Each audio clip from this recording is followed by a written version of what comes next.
Hi everyone, welcome to Sash vlogs. അപ്പോൾ ഇന്ന് നമ്മൾ നല്ലൊരു ബറാത്ത് സ്പെഷ്യൽ വാഴക്കക്കറി റെസിപ്പി ആയിട്ടാണ് വന്നിട്ടുള്ളത്. അപ്പോൾ ഫസ്റ്റ് നമുക്ക് അടുപ്പത്ത് ചട്ടി വെച്ചതിന് ശേഷം നമുക്ക് നല്ല നെയ്യിൽ കുറച്ച് ഉണക്ക മുന്തിരിയും അതുപോലെ തന്നെ അണ്ടിപ്പരിപ്പ് നമുക്ക് വറുത്ത് കോരി മാറ്റി വെക്കാം. അപ്പോൾ ഇതിന് വേണ്ടിയിട്ട് നമ്മൾ 2 തേങ്ങൻ്റെ പാലാണ് എടുത്തിട്ടുള്ളത്. ഒന്നാം പാൽ 1 കപ്പും രണ്ടാം പാൽ 4 കപ്പായിട്ടാണ് നമ്മൾ മാറ്റി വെച്ചിട്ടുള്ളത്.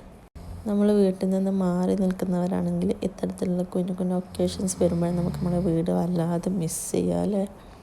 അപ്പോൾ ഫസ്റ്റ് നമ്മൾ രണ്ടാം പാൽ വെച്ചിട്ടാണ് തുടങ്ങുന്നത്. അതിലോട്ടേക്ക് നമ്മൾ 1/4 കപ്പ് പഞ്ചസാരയാണ് ആഡ് ചെയ്ത് കൊടുക്കുന്നത്. ചെറുതായി ഒന്ന് ചൂടായി വരുന്ന സമയത്ത് നമ്മൾ ഓൾറെഡി അരച്ച് വെച്ചിട്ടുള്ള 1/4 കപ്പ് നേരിയ അരിയാണ് നമ്മൾ ആഡ് ചെയ്ത് കൊടുക്കുന്നത്. ഇത് ആഡ് ചെയ്ത് കഴിഞ്ഞാൽ നമ്മൾ കൈ വിടാതെ ഇളക്കി കൊടുക്കണം. അപ്പോൾ എൻ്റെ ചെറിയൊരു അശ്രദ്ധ കാരണം മാവ് കുറച്ച് കട്ടിയായിട്ടുണ്ട്. അപ്പോൾ ഇതുപോലെ കട്ടിയാവുകയാണെങ്കിൽ കുറച്ചും കൂടെ തേങ്ങാപ്പാൽ ആഡ് ചെയ്ത് കൊടുത്താൽ മതിയാവുന്നതാണ്. അപ്പോൾ ഇത് ചെറുതായി ഒന്ന് കുറുകി വരുന്ന സമയത്ത് നമ്മൾ ഓൾറെഡി വേവിച്ച് വെച്ചിട്ടുള്ള കടലപ്പരിപ്പാണ് നമ്മൾ ആഡ് ചെയ്ത് കൊടുക്കുന്നത്. അതുപോലെ തന്നെ നെയ്യും പഞ്ചസാരയും വെള്ളവും കൂടെ ചേർത്ത് നമ്മൾ വെളിയിച്ച് വെച്ചിട്ടുള്ള 2 പഴവും കൂടെയാണ് നമ്മൾ ഇതിലോട്ടേക്ക് ആഡ് ചെയ്ത് കൊടുക്കുന്നത്. ഒക്കെ കൂടെ കൈവിടാതെ നന്നായി ഇളക്കി യോജിപ്പിച്ച ശേഷം ഒരു നുള്ളു ഉപ്പ് ആഡ് ചെയ്ത് നമ്മളിതിൻ്റെ മധുരമൊക്കെ കറക്റ്റാണോ എന്ന് നോക്കണം. പിന്നെ കുറച്ച് ഏലക്കാപ്പൊടി നമ്മൾ ആഡ് ചെയ്ത് കൊടുക്കുന്നുണ്ട്. അപ്പോൾ ലോ ഫ്ലെയിമിൽ വേണം നമ്മളിതൊന്ന് കുറുക്കിയെടുക്കാൻ വേണ്ടിയിട്ട്. ഇതിൽ കാണുന്നത് പോലെ ഇങ്ങനെ തള പൊട്ടി വരുന്ന സമയത്ത് നമ്മൾ ഫസ്റ്റ് മാറ്റി വെച്ചിട്ടുള്ള ഒന്നാം പാൽ നമുക്കിതിലോട്ടേക്ക് ആഡ് ചെയ്ത് കൊടുക്കാം. ഒന്നാം പാൽ ആഡ് ചെയ്തതിന് ശേഷം നമ്മൾ അധികം തിളപ്പിക്കാൻ വേണ്ടി പാടില്ല. കാരണം നമുക്ക് ആ തേങ്ങാപ്പാലിൻ്റെ ആ ഒരു പച്ച മണം നമുക്ക് കിട്ടണം. എങ്കിൽ മാത്രമേ നമുക്ക് ആ പായസത്തിന് നല്ലൊരു ടേസ്റ്റും അതുപോലെ തന്നെ ഫ്ലേവർ ഉണ്ടാവും കേട്ടോ.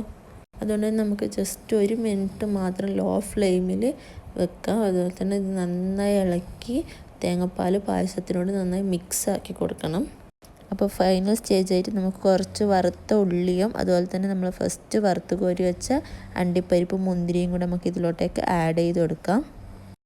നമ്മുടെ പായസത്തിൻ്റെ രുചി ഒന്നും കൂടെ വർദ്ധിപ്പിക്കാനുള്ള ചെറിയൊരു പൊടിക്കൈയാണിത്. നമ്മൾ നല്ല നെയ്യിൽ വറുത്ത മുന്തിരിയും അണ്ടിപ്പരിപ്പും അതുപോലെ തന്നെ നമ്മൾ പൊരിച്ച ഉള്ളിയും ആഡ് ചെയ്യുന്നത് കേട്ടോ. ഫ്ലെയിം ഓഫ് ചെയ്തതിന് ശേഷം വേണം നമ്മളിത് ആഡ് ചെയ്ത് കൊടുക്കാൻ വേണ്ടിയിട്ട്. അതുപോലെ തന്നെ നന്നായി മിക്സ് ചെയ്ത് എല്ലാം കൂടെ ഒന്ന് യോജിപ്പിക്കണം. അപ്പോൾ നമ്മുടെ സൂപ്പർ ടേസ്റ്റി ബറാത്ത് സ്പെഷ്യൽ കായ്പായസം ഇവിടെ റെഡി ആയിട്ടുണ്ട്.